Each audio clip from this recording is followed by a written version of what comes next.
नमस्कार दोस्तों, बेबाक भाषा के दो टूक कार्यक्रम में आपका स्वागत है। आज हम चर्चा करेंगे कि आखिर जम्मू कश्मीर के जो नतीजे हैं वह क्या कहानी कह रहे हैं, किस तरह से उन्हें देखा जाए, डिकोड किया जाए। एक बात साफ है कि जम्मू कश्मीर की राजनीति के लिए आगे कुआं और पीछे खाई है।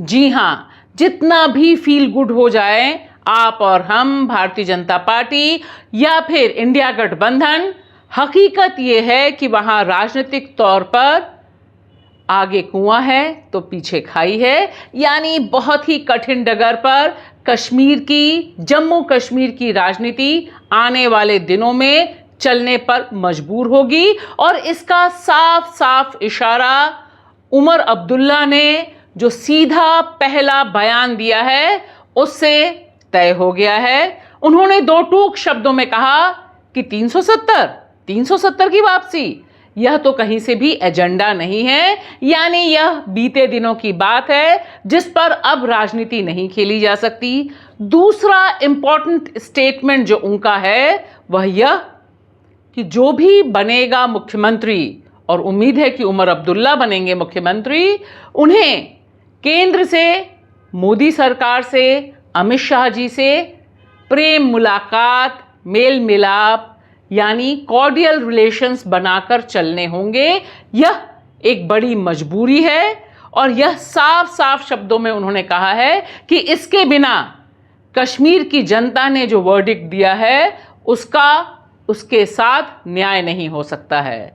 तब आप देखिए किस तरह से तस्वीर बदलती है और यह तस्वीर इस मजबूरी की तस्वीर में टर्न होती है कि आज की तारीख में जम्मू कश्मीर की जनता ने जो बड़े पैमाने पर वोट दिया और जिस वोट की बदौलत नेशनल कॉन्फ्रेंस और कांग्रेस का गठबंधन मेजॉरिटी पाया, उसका सबसे बड़ा चैलेंज है कि वो मोदी जी के साथ बनाकर रखे, एलजी मनोज सिन्हा के साथ बनाकर रखे, क्योंकि उन्हें यह पता है, यह राजनीतिक मजबूरी है जम्मू कश्मीर की, कि अगर बनाकर नहीं रखा तब उसका हाल दिल्ली के मुख्यमंत्री से भी और ज़्यादा बदतर हो जाएगा।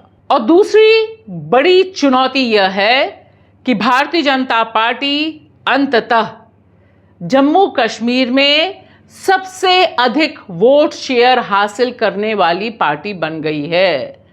तकरीबन 26% वोट उसे मिले हैं और इस तरह से नेशनल कॉन्फ्रेंस से भी ज़्यादा वोट वो पा चुकी है।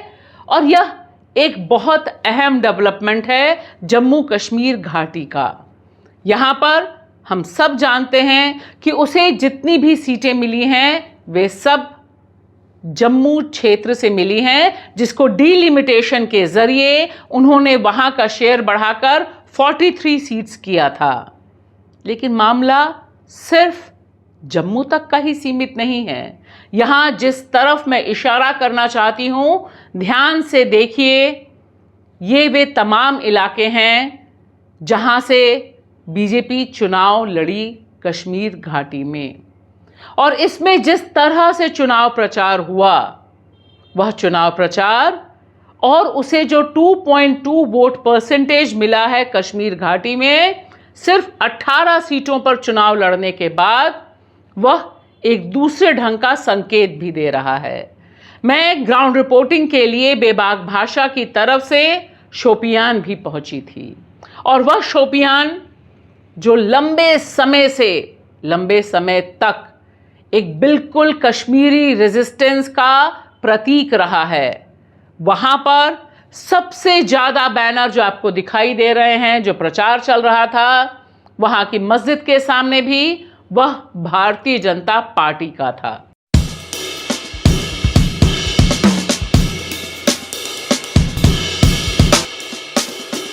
और शोपियां में बीजेपी के उम्मीदवार जावेद अहमद कादरी चौथे नंबर पर रहते हैं। 6000 से अधिक उन्हें वोट मिलते हैं।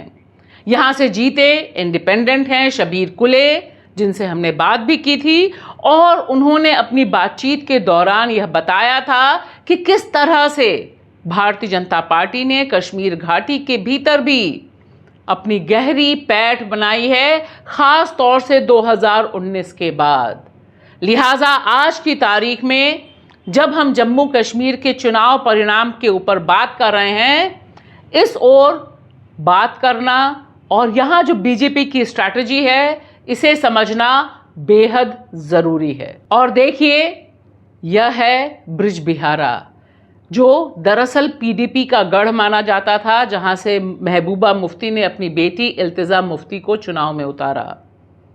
इल्तिजा मुफ्ती हार गई, एनसी जीती है यहां से, और इस बारे में किसी को भी भ्रम नहीं था कि इल्तिजा हार जाएंगी।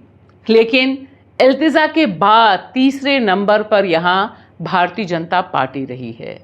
इस पर चर्चा कहीं भी नहीं है। सिर्फ यही नहीं, आप अनंतनाग की दोनों सीटों पर देखें, दोनों सीटों पर भारतीय जनता पार्टी के उम्मीदवार पूरी धूमधाम से चुनाव प्रचार के दौरान अपनी उपस्थिति दर्ज कराते रहे और बहुत खराब परफॉर्म उन्होंने नहीं किया है। आइए अब देखते हैं वह अहम फैक्टर जिस पर सबसे ज़्यादा इन चुनाव के दौरान चर्चा हुई, क्योंकि यह बात सब लोग बता रहे हैं कि जो पूर्व में अलगाववादी थे या सरेंडर्ड मिलिटेंट थे जो चुनाव लड़ रहे थे, उनमें से कोई भी नहीं जीता। लेकिन जो इंजीनियर रशीद की पार्टी है AIP, जिसके बारे में खूब कवरेज था और कवरेज होना बहुत लाजमी भी था, क्योंकि उन्होंने उमर अब्दुल्ला को लोकसभा चुनाव में करारी शिकस्त दी थी।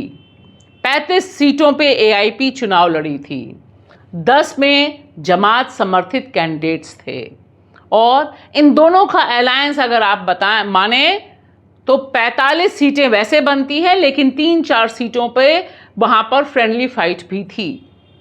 एक बात जो कुलगांव में समझ आई, जहां से यूसुफ तारिगामी जो CPM के इकलौते उम्मीदवार हैं, वे 5वीं बार अपनी विजय जीत कर पाए, कि किस तरह से जो लोगों की अपेक्षाएं हैं, लोगों का मुद्दा है, वह बहुत निर्णायक था। लेकिन वे किसी भी कीमत पर भारतीय जनता पार्टी का कोई गेम प्लान कश्मीर घाटी में फिलहाल सफल नहीं होने देना चाहते थे। लेकिन एक पॉलिटिकल मुद्दा जो बना वह बहुत अहम था, और उसका क्रेडिट निश्चित तौर पर इंजीनियर रशीद को जाता है। वह यह कि जो जेल में बंद युवा हैं उनकी रिहाई होनी चाहिए।